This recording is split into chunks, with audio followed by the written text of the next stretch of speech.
All right, guys. So this is Danny here. Just get right into this. Only got a few minutes on lunch.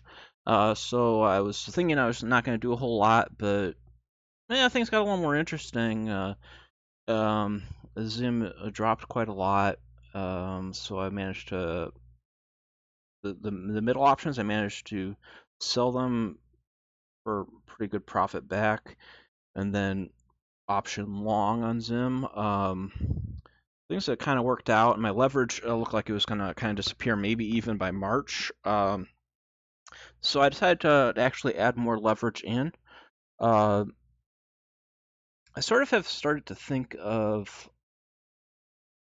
everything as a ratio of everything, um, or most things are a ratio of something.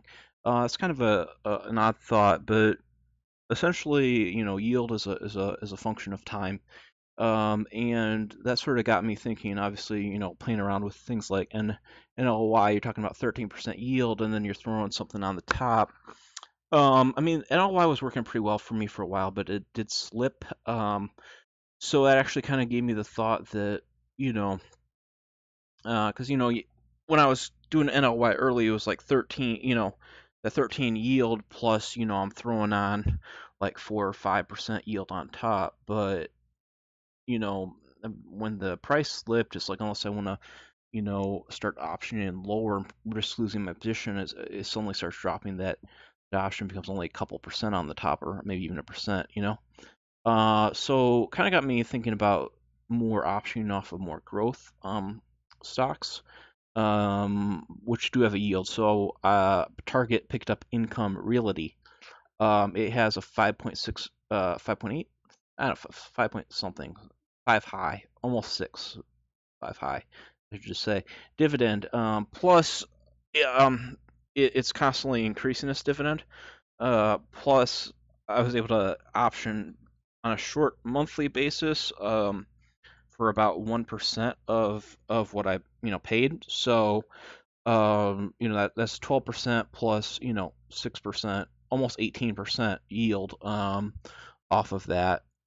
Plus it grows. So I mean, functionally, I mean, obviously, for something like that, you do risk losing your position. Um, if it but my option is pretty nice. I'm at 55s. I guess my basis is 54.33. So I mean, it's only 70 cents. But I guess it does become problematic. It grows. It's called. Um, then do you buy it back for more? But maybe you could just wait till it slips and then buy it. I don't know. But anyway, that's a good problem to have if you're running something that's really kind of functionally like 20% yield and you get called on it for a profit. Um, and I think it's okay.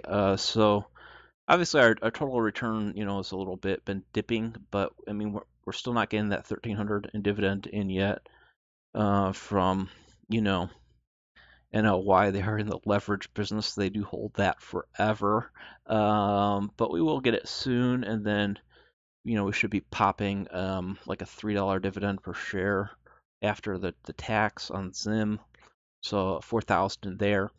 So it's quite a lot there. Plus, we're going to be really popping with those dividends from Income Realty, which is nice, is because that's going to more than pay off the entire leverage every single month. So I'm actually going to be out interesting it on a monthly basis. Plus the big hits should be pretty solid. So I think that yield should hopefully pull up. Now, I mean, I guess obviously, the thing is that um, obviously this is a yield portfolio, so I don't know if running at 40% is really realistic long term. I just don't think there's the sort of leverage in there. But obviously, the closer we can hold to 40%, if even yielding 20% year in and year out, 20% would probably, double every 3.5 years ish. Is that right? I mean, it sounds right to me, roughly. I'm gonna go with it. I think that that's about right. A 20% return would double every 3.5 years. So we take this portfolio. This portfolio is like, you know, whatever it is, and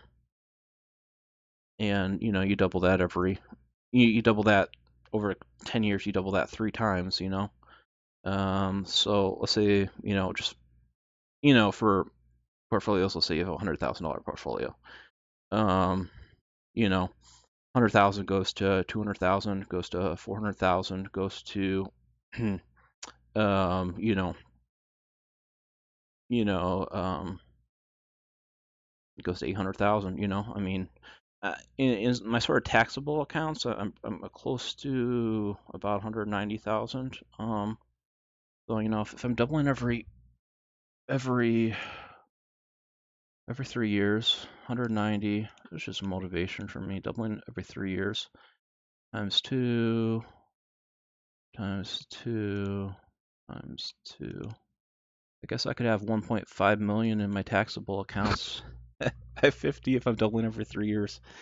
Then plus the non-taxable, but I don't know. It's realistic. It's a little bit insane, but hey, I was listening to David Goggins, and some of his stuff is pretty good. So some of it's maybe, I don't know. I mean, but I respect it. I like it. And one of the things he was telling somebody who was really successful, who was training, and he was saying, the guy was asking him, I do all these things and I don't feel like I'm progressing. And then Goggins asked him, do you ever do something that you're not sure that you can do? And the guy's like, no, and that's why he's like, Goggins like, that's why you don't grow. I mean, that's the sort of thing. Why not try to double every 3 years? Because I don't know that I can do it.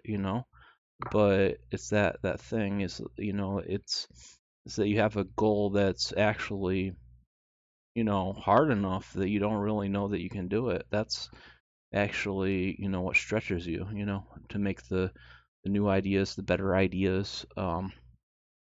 Yeah, can I double every 3 years? That's a interesting question. If I can double every 3 years, that's quite interesting.